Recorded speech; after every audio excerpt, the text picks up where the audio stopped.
मेरे प्यारे दर्शकों को देश के सबसे पसंदीदा डिबेट शो देश की बहस में दीपक चौरसिया का नमस्कार। कन्याकुमारी से क्षीर भवानी तक, कोटेश्वर से कामाख्या तक, लक्षद्वीप से लेह तक, जो सबसे बड़ा मुद्दा होता है उसमें हम आपकी राय जानकर चुनते हैं देश की बहस का विषय। बहस की दशा और दिशा भी आपके माध्यम से तय होती है। साथ ही शो में आप और हमारे एक्सपर्ट पैनल मंच को साझा करते हैं और देश में हो रही सबसे बड़ी हलचल पर बेबाकी से अपनी बात रखते हैं। तो आइए शुरू करें देश की बहस माननीय जनता और मेहमानों के साथ।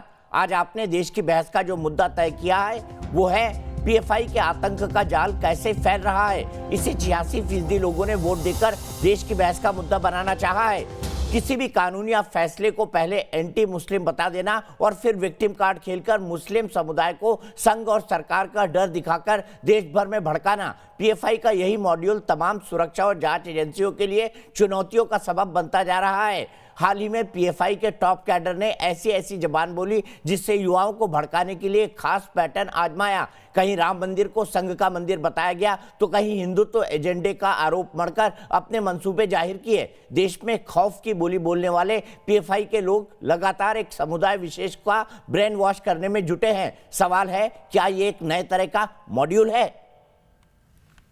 ये राम का मंदिर नहीं है, ये आरएसएस का मंदिर है। अगर ये लोग आपके घर में और दुकान में राम मंदिर के लिए पैसे मांगने के लिए आए, एक पैसा भी मत दीजिए इन्हें। आरएसएस जैसे 10 बड़ी तंजीमें भी अगर आ गई तो पॉपुलर फ्रंट अकेला मुकाबला करने के लिए काफी है। तौहीद की अमानत सीनों में है हमारे, आसान नहीं मिटाना नामो निशा हमारा।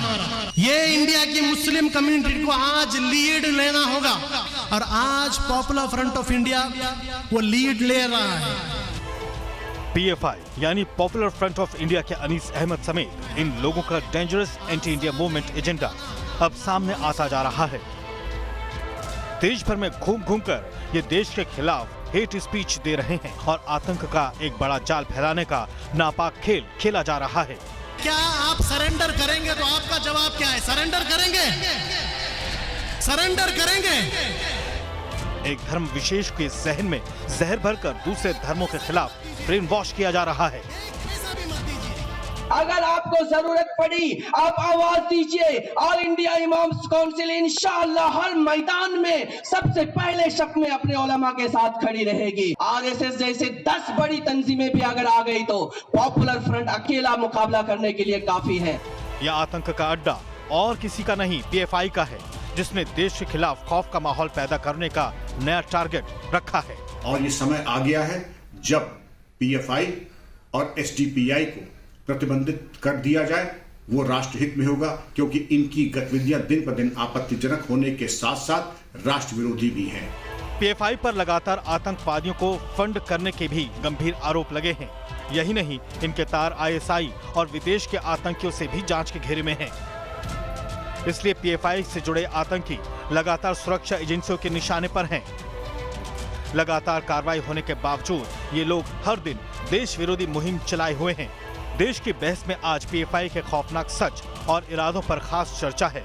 आखिर देश के खिलाफ ये किस तरह खौफनाक खेल खेल रहे हैं और ये भी समझना होगा कि पीएफआई के आतंक का जाल कैसे फैल रहा है। और देश की बहस में हमारा आज का सवाल इसी से जुड़ा हुआ है, क्या पीएफआई को देश भर में बैन करना चाहिए? हाँ या नहीं में आप अपना जवाब हमें दे सकते हैं। आप हमारी वेबसाइट पर जा सकते हैं, आप हमारे मोबाइल ऐप को डाउनलोड कर सकते हैं, आप हमारे ट्विटर हैंडल और फेसबुक पेज का इस्तेमाल कर सकते हैं। अगर आपकी कार्यक्रम के बारे में कोई राय है, सुझाव है या आप शो के अंदर शामिल होना चाहते हैं तो एक छोटा सा व्हाट्सएप बनाकर 9711002266 पर हमें व्हाट्सएप कर दें। अपने बड़े पैनल को इंट्रोड्यूस करूंगा। मेरे साथ जुड़े हैं भारतीय जनता पार्टी के राष्ट्रीय प्रवक्ता प्रेम शुक्ला जी, मेरे साथ जुड़े हैं शलभ त्रिपाठी जो कि इंफॉर्मेशन एडवाइजर है मुख्यमंत्री योगी आदित्यनाथ जी के, जो कि उत्तर प्रदेश के मुख्यमंत्री हैं। मेरे साथ माजिद हैदरी हैं जो कि एक पॉलिटिकल एनालिस्ट है, कश्मीरी है। मेरे साथ विवेक श्रीवास्तव है, लेफ्ट के नेता हैं। मेरे साथ मुजब्बिर रहमान है, एक वकील है और पॉलिटिकल एक्टिविस्ट है। मेरे साथ मेजर जनरल जीडी बख्शी हैं जो कि जाने माने रक्षा विशेषज्ञ हैं। जनरल बख्शी, सबसे पहले मैं पीएफआई की बात करूंगा और बात यह है कि क्या माना जाए, क्या पीएफआई वही कर रही है जो सिमी एक जमाने में भारत में किया करता था? देखिए साहब, ये संगठन चिंताजनक होते जा रहा है और आप जैसे आपने पॉइंट आउट किया कि सिमी भी पहले एक सोशल ऑर्गेनाइजेशन के रूप में उभरी थी, फिर जो तमाम जो कि बॉम्बिंग के जो वारदात हुए उनमें इनके लोग इन्वॉल्व थे बड़ी बुरी तरह से पूरे भारतवर्ष में। 1993 में पहले बॉम्ब ब्लास्ट शुरू हुए थे, फिर उसके बाद उसमें जो है वो लगाया इस्तेमाल किया गया था RDX एक्सप्लोजिव जो कि पक्के फौजी एक्सप्लोजिव है उनका। उसके बाद जो दूसरा दौर शुरू हुआ जिसमें सारी रिक्रूटमेंट वो सिमी के जो कार्डर्स से हुई थी, इन्होंने लो एक्सप्लोजिव जो है जिसको अमोनियम नाइट्रेट कहा जाता है, जो कि आपके फर्टिलाइजर में भी काम आती है, उसके लो एक्सप्लोजिव लगाते थे। लेकिन छोटी छोटी डिवाइसेस पूरे शहर में लगा के बड़ा सिलसिला आतंक का चला था साहब।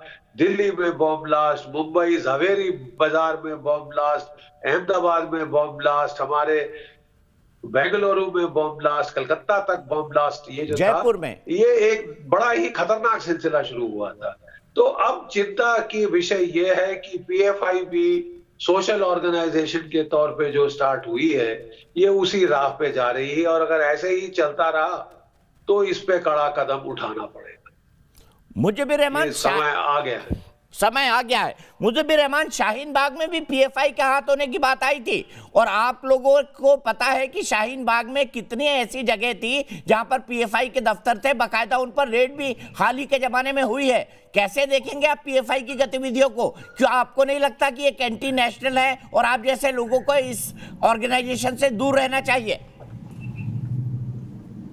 बिल्कुल रेड हुई है, ईडी की भी रेड हुई है, UPSCF की भी रेड हुई है, लेकिन उन्हें ईडी को कुछ नहीं मिला। सीजर मेमो मेरे पास है, they found nothing to seize. दूसरी चीज जो अभी STF की रेड हुई है 2-3 दिन पहले, उसमें वो 5 चीजें लेके गए हैं, उसका भी सीजर मेमो मेरे पास है, आप कहेंगे दिखा देंगे। एक ब्लैंक CD, कुछ हैंड बिल्स। दूसरी बात रही कि देश के खिलाफ कौन है, ये PFI अगर कह रही है कि RSS है, तो ये कोई नई बात नहीं है। यही सरदार वल्लभ भाई पटेल कहकर गए थे और उसको RSS को बैन किया था, इंदिरा गांधी ने भी बैन किया था। अभी GD बख्शी साहब कह रहे हैं सिमी के बारे में। सिमी के बारे में आज तक एक सबूत कोर्ट के अंदर पे प्रेजेंट नहीं कर पाए हैं प्रोसिक्यूशन, सिर्फ उसके ऊपर ऑफिशियल बैन लगा के 5-5 साल का बढ़ाया जाता है। तो आप वर्बल कुछ भी कहते रहिए, लेकिन हकीकत यह है कि RSS जो है देश के लिए बहुत खतरा है। जैसे कि बम ब्लास्ट की उन्होंने बात कही, मालेगांव में ब्लास्ट हुए, समझौता एक्सप्रेस में ब्लास्ट हुए, अजमेर दरगाह में ब्लास्ट हुए, दाढ़ी टोपी लगा करके। बाकायदे ट्रेनिंग भी देते होंगे RSS के लोगों को, इनको मालूम है कैसे बनता है। अभी भी इन्होंने अमोनियम नाइट्रेट का जिक्र करा। तो आज वो लोग जिसके खिलाफ पूरा देश था कि ये आतंकवादी संगठन है, खुद सरदार वल्लभ भाई पटेल भी, आज उनके हाथों में देश है। तो इस तरीके की कहानियां बनेगी। जो भी देश के हित में सोचेगा उसको ऐसे ही आतंकवादी ये कहेंगे और दबाने की कोशिश करेंगे। मतलब आप कह रहे हैं PFI वाले दूध के धुले हैं? वाकई दूध के धुले हैं क्या प्रेम शुक्ला जी? देखिए, एक इसको हमको व्यापक विमर्श में देखना चाहिए। जो भी आतंकवादी संगठन है, और विशेष करके इस्लामी आतंकवादी संगठन, तो अल कायदा का जो मदर ऑर्गेनाइजेशन था वो इख्वानुल मुस्लिमीन और मुस्लिम ब्रदरहुड, उसी तरह से लश्कर तोयबा, हुजी, हिजबुल मुजाहिदीन, ऐसे संगठनों का mother organisation student Islamic movement of India था। PFI भी इसी तरह से अपने आप को जो है पूरे देश में लाने का प्रयास कर रहा है, और PFI ये लंबे समय से इस तरह का काम केरल में करता रहा। वो उसके अखिल भारतीय विस्तार देकर उसमें जितना भी बंटवारे की राजनीति हो सके, जैसे सिमी काम किया करती थी, वैसे कैंपस फ्रंट ऑफ इंडिया काम करती है। और मुझे ध्यान है 1991 में जब पहली बार सिमी के खिलाफ स्टोरी किया था तो मुझे लीगल नोटिस सर्व हुई थी और मुझे उसका जो है अदालत में लड़ना पड़ा था। लेकिन वही student Islamic movement of India का कालांतर में 1987 में जो कनिष्क विमान कांड हुआ था, उस कनिष्क विमान कांड में सिमी का हाथ था। और किसके साथ था? तो खालिस्तान कमांडो फोर्स के साथ था। तो ये सिमी, PFI, इस तरह के जो ऑर्गेनाइजेशंस हैं, इन सारे ऑर्गेनाइजेशंस का तार अंतरराष्ट्रीय आतंकवादी संगठनों से 1980 के दशक से जुड़ा रहा है। सिमी ने कनिष्क कब किया? 87 में। बैन कब लगा? 94 में। यानी आपको 7-8 वर्ष किसी भी संगठन के विरुद्ध कार्य करने में, तब तक संगठन अपना चेहरा परिवर्तित करता है। और विश्व के स्तर पर किया गया है।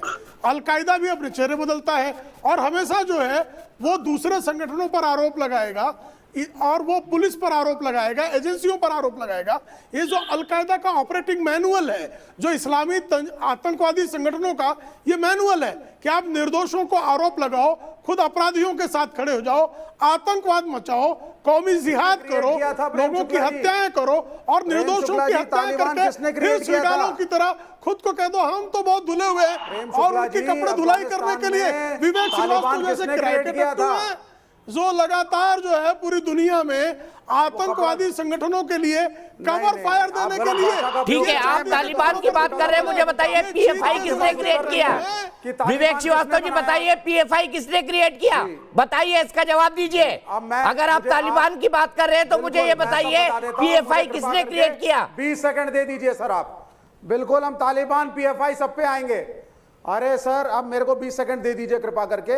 पहली चीज, मेरे मित्र प्रेम शुक्ला जी, आप इस बात को समझ लीजिए, विश्व में जो इस्लामिक टेररिज्म की आप बात कर रहे हैं उसके क्रिएशन में बहुत बड़ा हाथ United states of America, Europe और साम्राज्यवादी यानी कि इंपीरियलिस्टिक पावर्स का है, जिन्होंने तेल की राजनीति के लिए खाड़ी के कई देशों को आजकल चीन पाल रहा है। और हम लोगों ने अमेरिका के खिलाफ चूं तक नहीं बोली, इराक को खत्म किया, अफगानिस्तान को खत्म किया, कुवैत उसमें इन्वॉल्व हुआ, तो इसको हमें मानना पड़ेगा।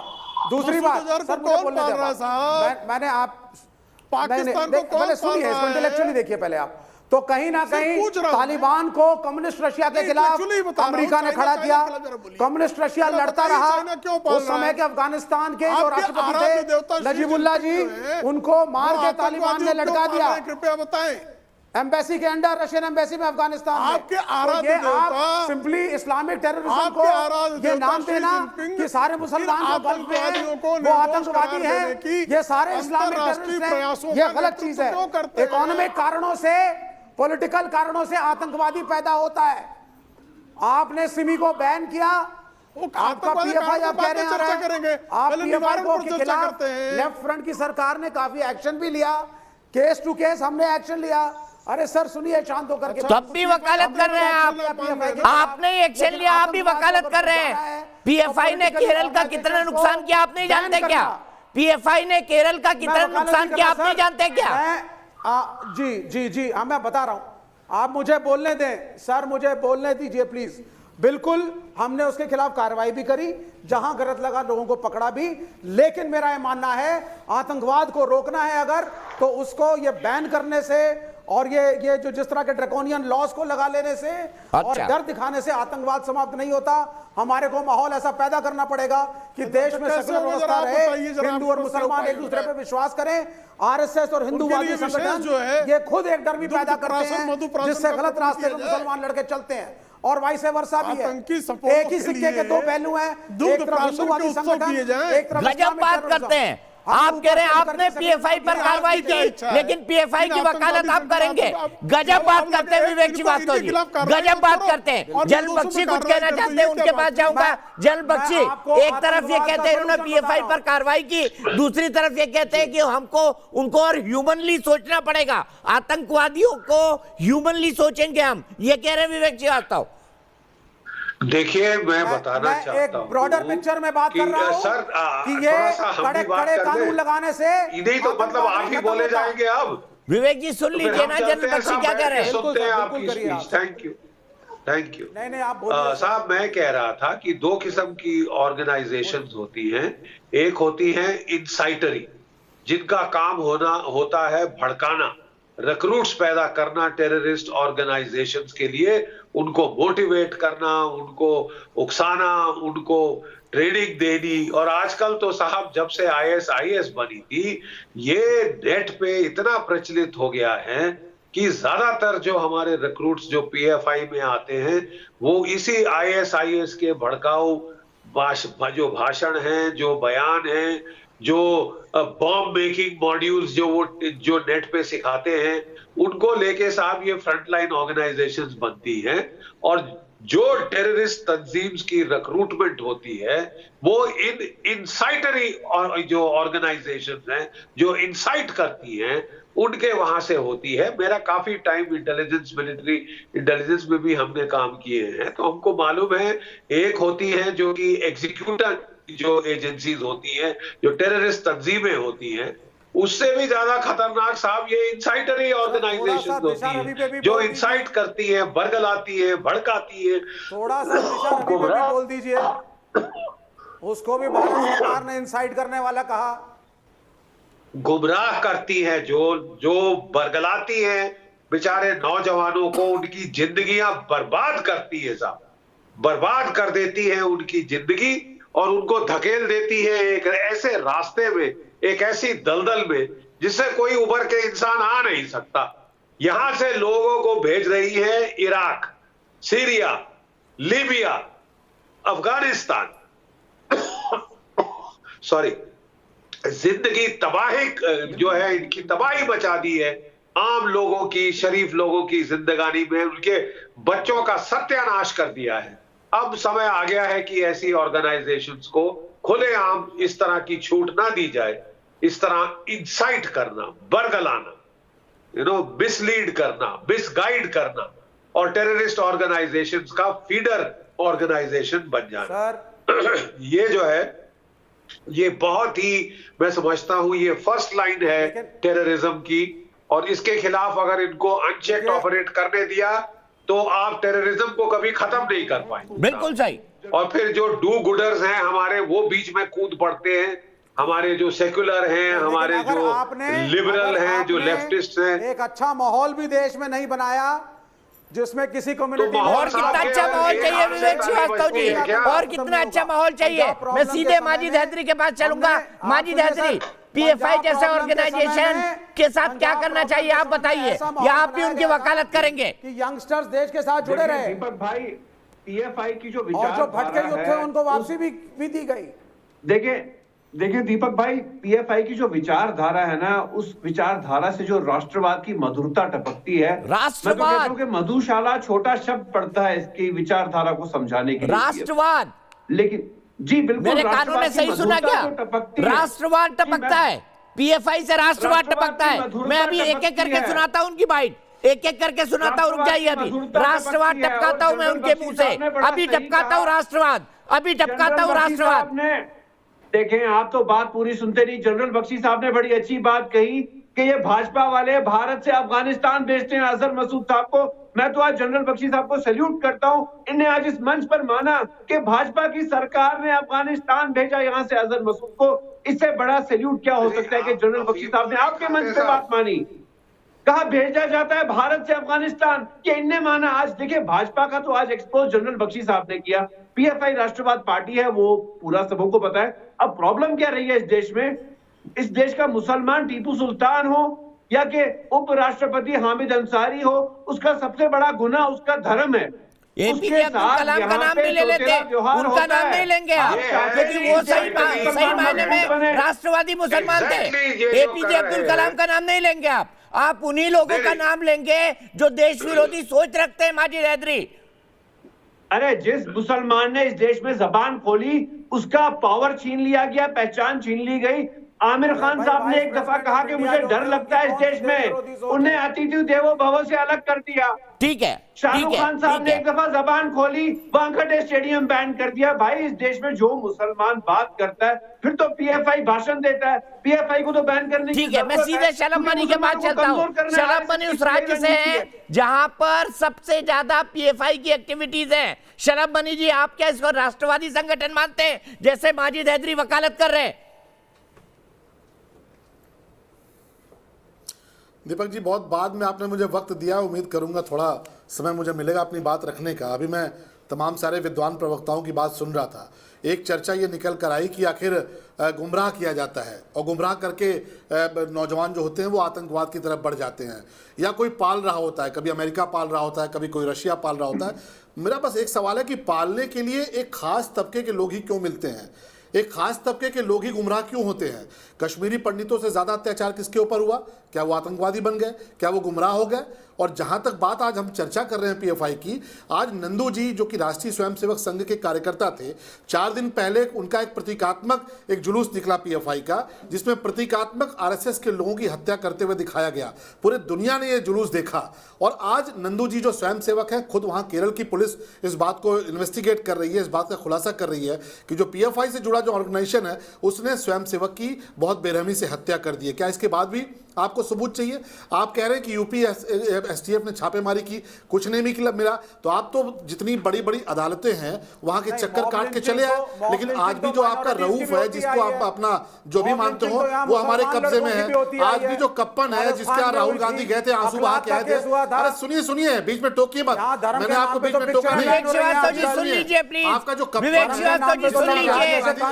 राहुल गांधी जाकर कप्पन के यहाँ राहुल गांधी जाकर आंसू बहा कर आए थे, आज भी आप यूपी की जेल से छुड़वा नहीं पाए। आज भी रऊफ को आप जो यूपी की जेल से छुड़वा नहीं पाए, क्योंकि हम तो इलाज कर रहे हैं। और देखिए, बैन होगा नहीं होगा ये बाद की बात है, हमारे पास पर्याप्त संसाधन है, पर्याप्त कानून में प्राविधान है, हम तो इनका इलाज करेंगे। आप इलाज नहीं कर रहे हैं, आप देश को तोड़ने का काम कर रहे हैं, पढ़िए, और यहाँ पे धर्मवाद फैला रहे हैं, वो और यूपी पुलिस की गाड़ी में बैठने को तैयार नहीं है। आपका जो रऊफ है यूपी पुलिस की गाड़ी में बैठने को तैयार नहीं है। यूपी पुलिस की गाड़ी में नहीं बैठ रहा, वो पैदल जा रहा है। वो कहता है यूपी पुलिस की गाड़ी में नहीं बैठेंगे। तो देखिए, ये जो पुलिस वही है, जीप वही है, लेकिन ये जो खौफ है ये जरूर नया है। तो आप डरिए, आप लोगों को डरा रहे हैं, लेकिन आप उत्तर प्रदेश में डरिएगा, देश में डरिएगा, क्योंकि आपका इलाज शुरू हो गया है। और उत्तर प्रदेश की पुलिस आपका इलाज कर रही है। उत्तर प्रदेश में योगी जी की सरकार आपका इलाज कर रही है, आगे भी इलाज जारी रहेगा। आपातकाल से जो आपने लगा रखा है, फर्क नहीं पड़ने वाला। मेरे भाई विवेक श्रीवास्तव जी, पीएफआई को राष्ट्रवादी संगठन मानने वाले मेरे भाई विवेक श्रीवास्तव जी, जो शरम बनी कह रहे हैं उस पर भी ध्यान दीजिए, जो शरम बनी कह रहे हैं उस पर भी ध्यान दीजिए। कंगन को क्यों नहीं छुड़ा पाए आप? कंगन को क्यों नहीं छुड़ा पाए, ये भी बता दीजिए आप। कैसे चार्जेस है उसके खिलाफ, ये भी बता दीजिए आप। हाथरस में कैसे इन्वॉल्वमेंट है, ये भी बता दीजिए आप। मैं आगे बात को ले जाऊं उससे पहले नकुल कुमार शर्मा मुजफ्फरपुर से मेरे एक दर्शक, नकुल क्या कहेंगे पीएफआई के बारे में? पीएफआई अपने देश हित में काम करने वाला संगठन नहीं है, और जो इस देश के लिए काम करता है उसको वे लोग बदनाम करके उसको नुकसान पहुंचाता है। बिल्कुल सही कहा, जो देश हित में काम करता है उसको बदनाम करके नुकसान पहुंचाते हैं। विवेक श्रीवास्तव जी, सुन लिया पीएफआई के बारे में आम जनता का क्या सोचना है? नहीं सुनिए, आप ही की सरकार ने पीएफआई पर कार्रवाई की, लेकिन आप यहाँ बैठकर वकालत कर रहे हैं उनकी। कितना बड़ा दोगलापन है आपका दिखाई दे रहा है विवेक श्रीवास्तव जी, आपका दोगलापन दिखाई दे रहा है। देश का मुसलमान अपने को सुरक्षित समझे, कोई दोगलापन नहीं है सर। पीएफआई छोटा मुद्दा है, इस देश का मुसलमान अपने को सुरक्षित समझे, अपने को भारतीय प्रबुद्ध लोग हैं, और अपने को इंसल्टेड ना फील करे, प्रबुद्धवाद है, रोज उसको बताना पड़े। प्रबुद्धवाद का मतलब है आतंकवादियों की पैरोकारी। ये बड़ा मुद्दा है, और वो पीएफआई को आप बैन करिए अगर वो गलत है, मैं नहीं रोक रहा हूं, प्रबुद्धवाद का लेकिन मतलब है आतंकियों की पैरोकारी। हमारे देश में हमारे नवयुवकों को ना बरगलाए, ये बड़ा मुद्दा है। और ये हिंदूवादी संगठन ठीक है, चलिए सबसे पहले अनीस अहमद की बाइट सुनवाइए, जो उन्होंने आरएसएस के बारे में कही है। सुनवाइए अनीस अहमद का वो स्टेटमेंट, महासचिव पीएफआई, जो उन्होंने आरएसएस के बारे में कहा है। सुनवाइए पहले, फिर बात करेंगे इनसे। कितने प्रबुद्ध हैं और कितने इंटेलेक्चुअल हैं दिख जाएगा, आतंकवादी हैं या इंटेलेक्चुअल ये भी दिख जाएगा। सुनवाइए अनीस अहमद की बाइट। आरएसएस ऐसा एक वायरस है जिसके लिए अभी तक कोई वैक्सीन नहीं आया। इंशाअल्लाह वो वैक्सीन पॉपुलर फ्रंट लेके आएगा। यहाँ पर सिर्फ एक प्रॉब्लम है, आरएसएस वर्सेस मुस्लिम। आरएसएस को पहचानिए, जानिए आपके डिस्ट्रिक्ट का आरएसएस लीडर कौन है, जानिए आपके डिस्ट्रिक्ट का आरएसएस लीडर कौन है। ये क्या भड़काना नहीं है प्रेम शुक्ला जी, बताइए। ये तो राष्ट्रवाद की बात करें, राष्ट्र में और राष्ट्र स्वयंसेवक संघ में फर्क है। राजनीति करना, राष्ट्र स्वयंसेवक संघ ने कभी राष्ट्र के लिए काम नहीं किया। माजिद हैदरी जी रुक जाइए, आपका नाम प्रेम शुक्ला नहीं है, आपके बाद भी आऊंगा। विवेक श्रीवास्तव क्यों आ जाते हैं ये समझ के परे नहीं। माजिद हैदरी की तो संकट है ना, वो तो आतंकवादियों की दलाली के लिए ही स्वयं को प्रस्तुत पाते हैं।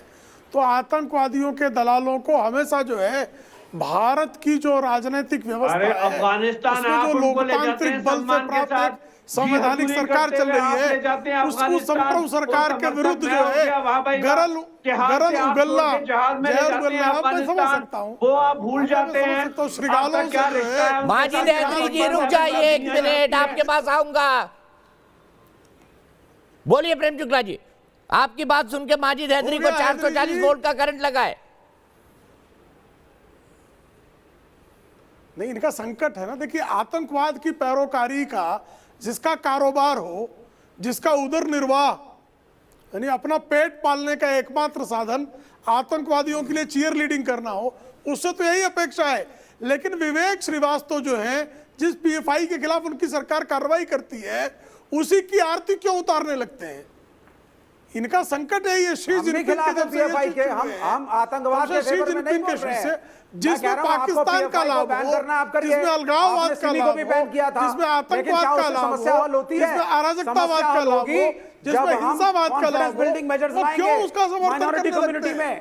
और माइनॉरिटी कम्युनिटी के लिए कुछ करेंगे? अच्छा, माइनॉरिटी कम्युनिटी ऑलरेडी पीएफआई का समर्थन कोई नहीं कर रहा, आतंकवाद का समर्थन कोई नहीं कर रहा, लेकिन माइनॉरिटी और मुसलमान हमारे देश का हिस्सा है। जो पाकिस्तान परस्त वामपंथी है, कॉन्फिडेंस बिल्डिंग मेजर्स नहीं लाएगी तो देश कैसे बचेगा? पाकिस्तान की इसके लिए कॉन्फिडेंस बिल्डिंग मेजर लाना है भाई।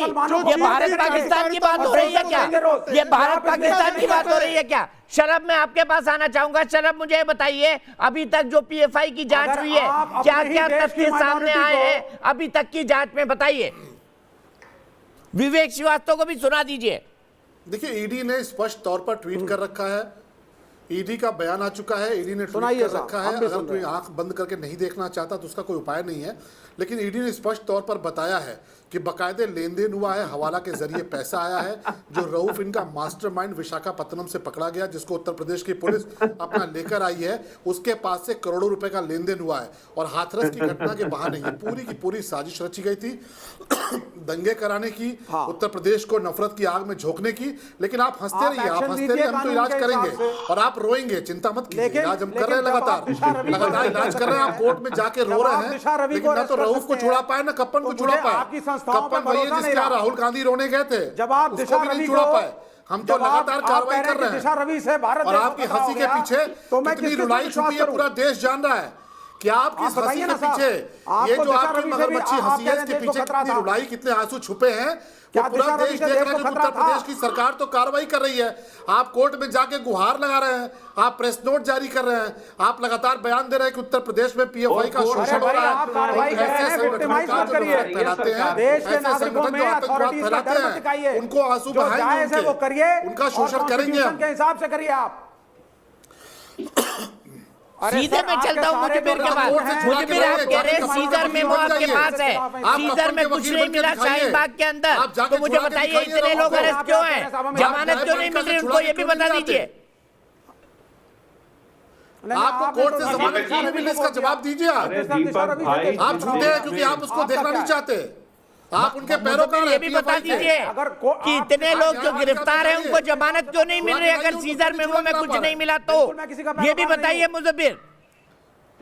सारे बड़ी बड़ी कोर्ट तक गुहार जो गलत है, सारी बड़ी बड़ी कोर्ट तक गुहार पहली बात तो ये सुन लीजिए, चले आए जो और दुत्कार के भगा दिए गए, क्योंकि ये साबित हुआ है कि आतंकवाद फैला रहे थे। प्रेम शुक्ला जी ज्यादा और उत्तर प्रदेश की पुलिस, उत्तर प्रदेश की सरकार भरपूर इलाज कर रही है कि पीएफआई के गुंडों का, पीएफआई के जो नफरत फैलाने लोग आए थे उनका इलाज हो रहा है।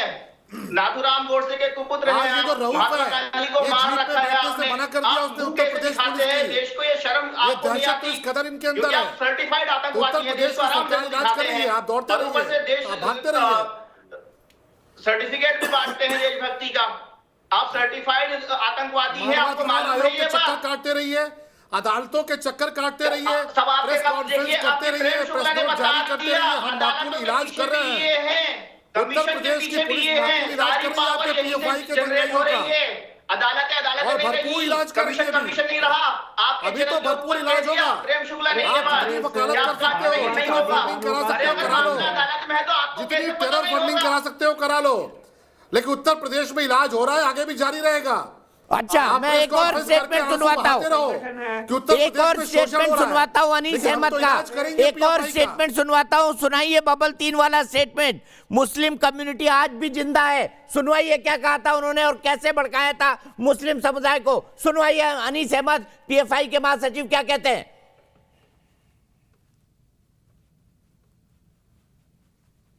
इंडिया में आज भी मुस्लिम कम्युनिटी जिंदा है, ये मुस्लिम कम्युनिटी के बारे में बहुत सारा नेगेटिव न्यूज भी आता है, बैकवर्ड है, लेकिन ये मुस्लिम कम्युनिटी की एक कैपेसिटी भी है, याद रखिए।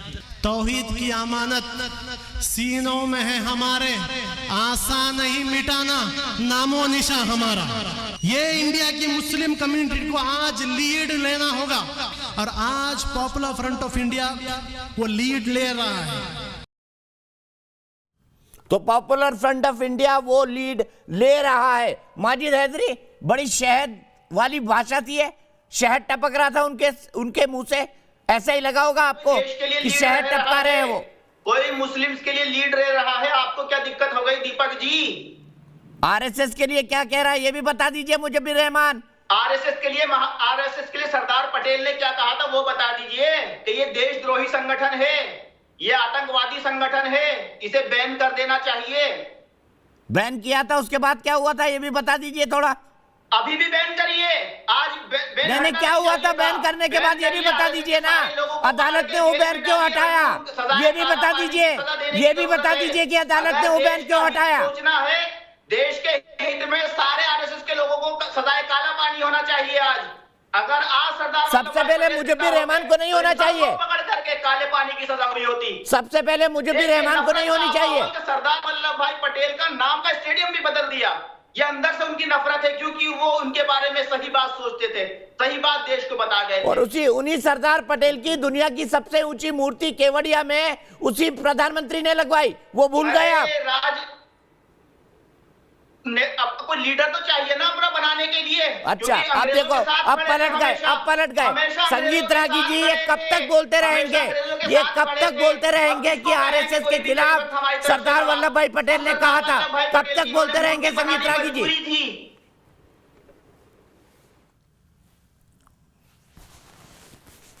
जैसा कि भारत और भारतीय जनता पार्टी में है, आप ये दोनों फर्क समझिए। पहले ये भागवा तालिबान आरएसएस वाले क्या राष्ट्रवाद सिखाएंगे, ये तो कभी राष्ट्रवादी थे ही नहीं। इनकी तो पहचान ही फिरंगियों की थी, फिरंगियों के पैसे पर पलते थे आरएसएस वाले। पहले हिंदू महासभा के नाम पे, फिर आरएसएस के नाम पे महात्मा गांधी को मारने वाली इन्हीं की विचारधारा, देश को तोड़ने वाली इन्हीं की विचारधारा, मालेगांव ब्लास्ट के पीछे इन्हीं की विचारधारा, मक्का मस्जिद ब्लास्ट के पीछे इन्हीं की विचारधारा, और दहशतगर्द बन के हम बेचारे मुसलमान, हम बेचारे पीएफआई वाले। अरे कोई तो हमारे हक की बात करो भाई इस देश में।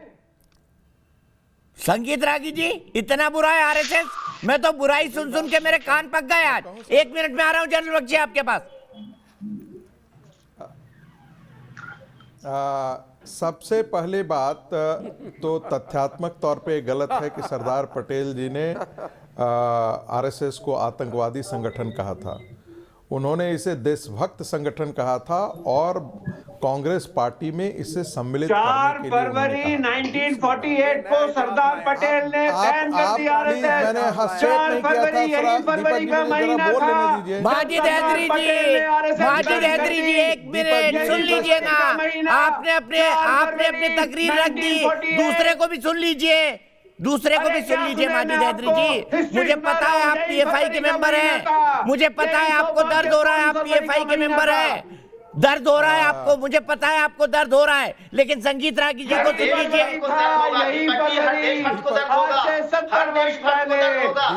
हर देशभक्त को दर्द होगा।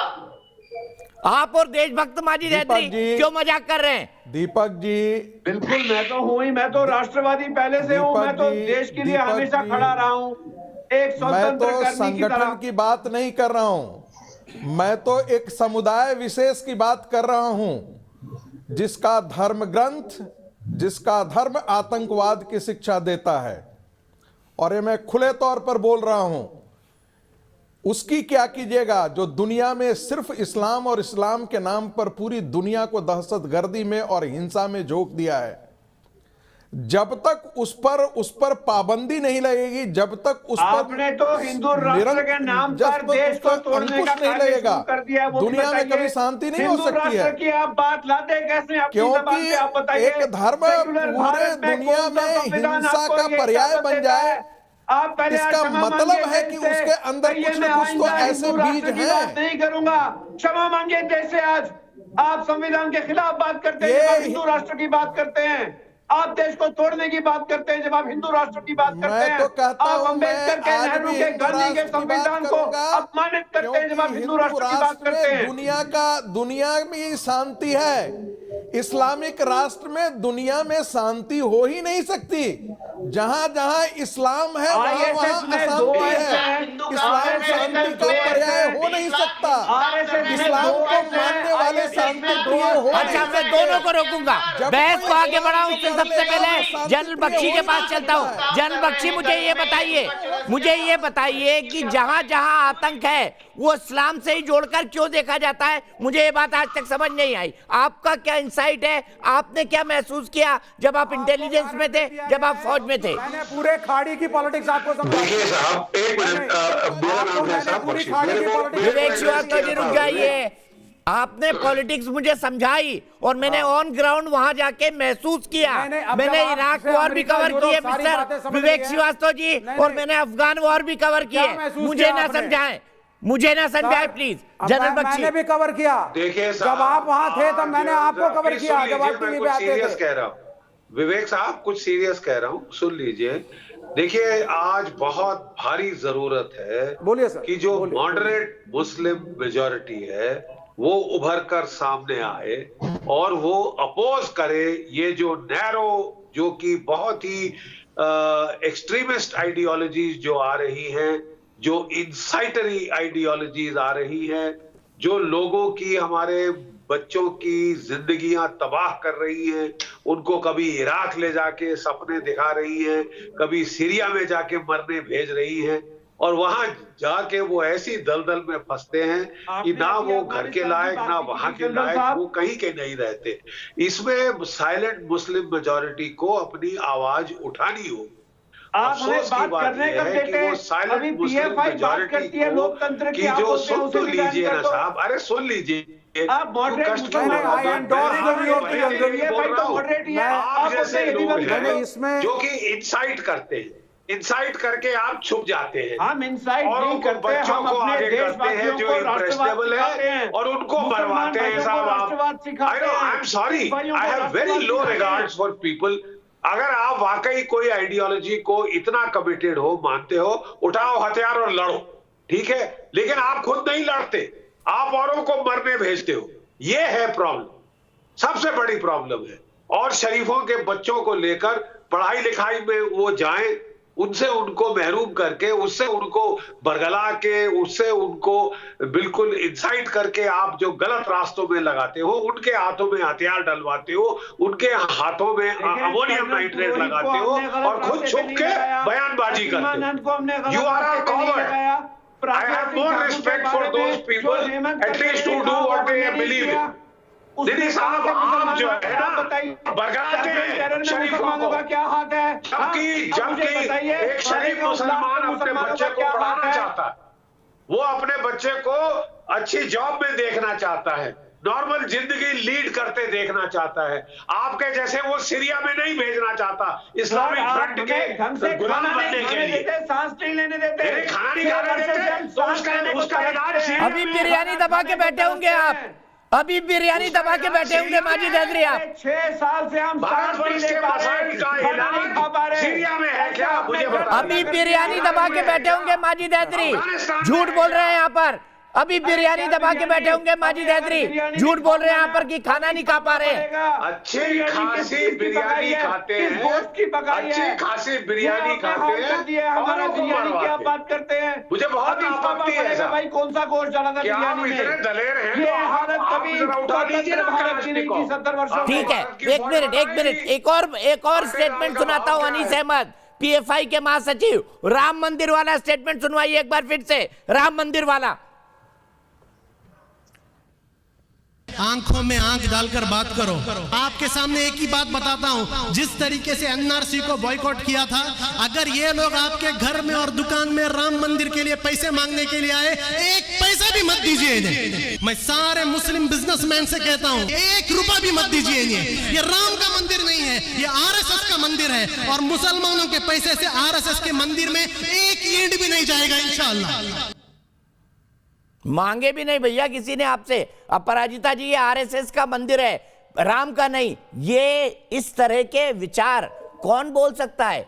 और किसने इनसे पैसे मांगे हैं कि चंदा दो भाई पीएफआई वालों से? जी दीपक जी, आप सबको नमस्कार।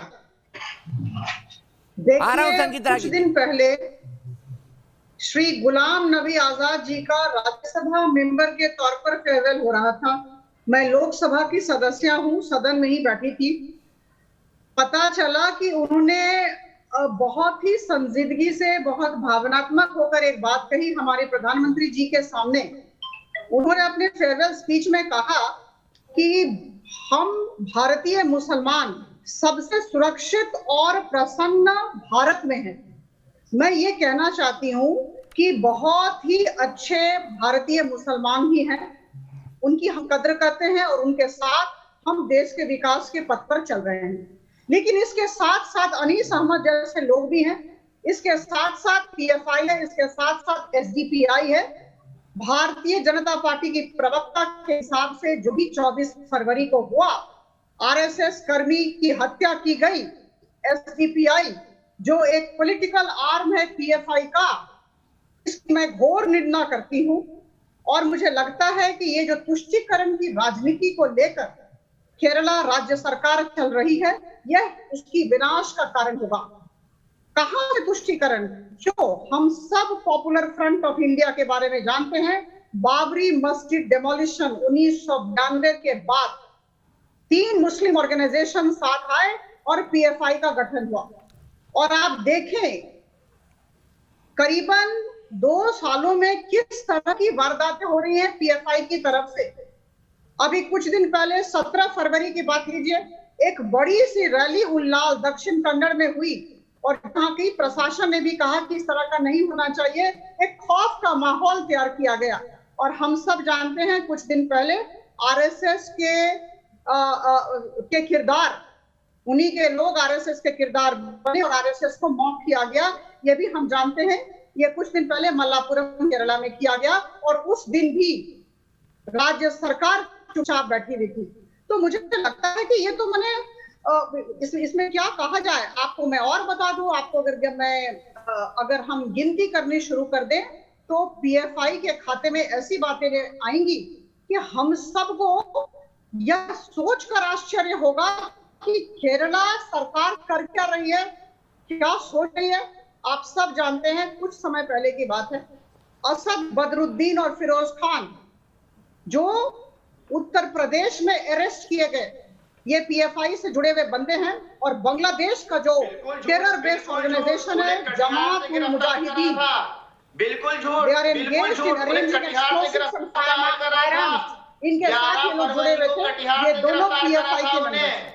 बिहार तो अब मुझे लगता है कि इतनी बातें करने के बाद अगर पीएफआई आप थोड़ा सा डिबेट में पढ़ के आइए, अगर पीएफआई के पक्ष में बोला जाएगा तो मुझे लगता है ये सबसे बड़ा राष्ट्र विरोधी कदम है। वाकई मैं भी ये मानता हूँ और सीधे इसीलिए चलता हूँ भगत सिंह के बाद भारतपुर। भगत सिंह जी क्या कहेंगे पीएफआई के बारे में?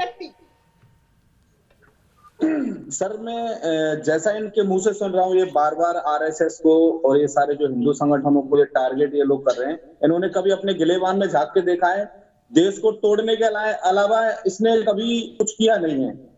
सारी जनता इसको जानती है, पूरा देश इनको जानता है। जिस तरीके की ये जो बातें इनके मुंह से जो निकल रही हैं, मुझे लग रहा है ये सारी चीजें पूरा जो देश सुन रहा है, तो ये कोई अच्छा इनका मुझे जो बिहेव दिख रहा है बिल्कुल बहुत गलत है। और देश में इस तरीके के संगठनों को टोटली पूरी तरीके से बैन कर देना चाहिए। इन सारे लोगों को अरेस्ट करना चाहिए, ये इस तरीके की जो गतिविधियों को अंजाम दे रहे हैं। संघ को बार बार ठीक है, सीधे विवेक श्रीवास्तव जी के पास चलता हूँ। बहुत बहुत शुक्रिया भगत सिंह जी। सीधे विवेक श्रीवास्तव के पास चलता हूँ। विवेक जी, इतना कुछ किया पीएफआई ने, मॉक करके दिखाया कि कैसे हत्या की जाएगी आरएसएस के लीडर्स की, और आपकी सरकार हाथ पर हाथ धर के देखती रही पीएफआई वाले की ये क्या कर रहे हैं सड़क पर। एक केस नहीं, किसी पर कोई कार्रवाई नहीं, आप भी उनका तुष्टीकरण कर रहे हैं। जहां जहां जो आप मेरी बात सुनिए स्पष्ट, और मैं कई बार आपके चैनल पे कह चुका हूं, मार्क्सवाद मतलब no religion in social and political life. व्यक्तिगत जीवन में आप पूजा तो पाठ PFI करिए। वालों को हम अंदर ना क्यों नहीं इस्लामिक किया आपने? टेररिस्ट के साथ बताइए, हैं, जवाब ना दीजिए। हिंदुवादी संगठनों के साथ जो लोग हम हैं RSS के सेक्युलरिज्म नेताओं साथ। की हत्या को मौत कर रहे थे, बिल्कुल आपने अंदर क्यों जो नहीं किया केरला उनको? में जहां गलत हुआ वो अंदर हुए हैं, जहां गलत हुआ है अंदर हमने किया है। लेकिन RSS और PFI तो एक ही जैसे है ना। एक हिंदूवाद की बात करता है, यहां बैठ के संगीत रागी कहते हैं कि एक धर्म विशेष समुदाय विशेष की वजह से पूरे विश्व में आतंकवाद है। यानी कि ऐसा मुल्क आप हिंदुस्तान को बनाना चाहते हैं जहां हम अपनी माइनॉरिटीज को उंगली दिखा के पॉइंट आउट करके बोले तुम मुसलमान हो और इसीलिए तुम्हारा धर्म ऐसा है कि संगीत रागी जी, क्या किसी पर कोई कार्रवाई हुई? बताइए। टीवी पे बोलना, जिन लोगों ने जो संगीत मौत रागी किया, बोलते हैं, नंदू जी की ये हत्या, कुरान उन पर पे- किसी तरह ये की कोई कुरान पे कार्रवाई हुई प्रश्न क्या? चिन्ह उठाते हैं। बताइए। ये मुसलमानों पे प्रश्न चिन्ह उठाते हैं क्या? सारे इस देश के मुसलमान, आप सुनिए मेरी बात पहले, क्या इस देश के सारे मुसलमान आतंकवादी है? क्या कुरान को पढ़ने वाला हर मुसलमान आतंकवादी है? क्या कुरान सिर्फ आतंकवाद सिखाने की पुस्तक है? इसके उत्तर दीजिए। जो और यहाँ इस्लाम नेशनल को टीवी पे पढ़ बैठ लेगा करके ये उसमें RSS के प्रवक्ता कट्टरता यहाँ आएगी आकर ही। के समुदाय विशेष, जो इस्लाम धर्म को विशेष, नहीं कम्युनिटी पढ़ेगा, विशेष को टारगेट करते हैं। जो और फिर आप कहते इस्लाम हैं को कि पढ़े मुसलमानों का बगैर लड़का मुस्लिम है। आतंकवादी बनता क्यों है? जो अगर आप उसको अपनी ध्यान से बराबरी का नहीं सुनिएगा, मानेंगे, जो अगर आप एक इस्लाम हिंदू को मुसलमान को एक पढ़े बराबर बगैर का मुस्लिम स्टेटस है, नहीं देंगे, रिस्पेक्ट नहीं देंगे, वह भी Constitution उदार हो पे, सकता है, तो कैसे चलेगा काम लेकिन इस देश जिसने का? इस्लाम को ये पढ़ शांति लिया को जो भड़काते हैं RSS वो वाले, अनुदार ये आपके होगा ही सामने होगा, RSS के मेंबर, वो संगीत कट्टर रागी होगा ही होगा, किस तरह की बातें वो करते हैं? असहिष्णु क्या लग रहा है होगा ही आपको? होगा। ये शांति की बातें कर रहे हैं। हिंदू बिना अपने शास्त्रों को पढ़े हुए अपने समाज को गाली देता है। अच्छा, एक मिनट मैं ब्रेक के लिए रुक रहा हूं। ब्रेक के बाद संगीत रागी जी से फिर बहस की शुरुआत होगी। ब्रेक के बाद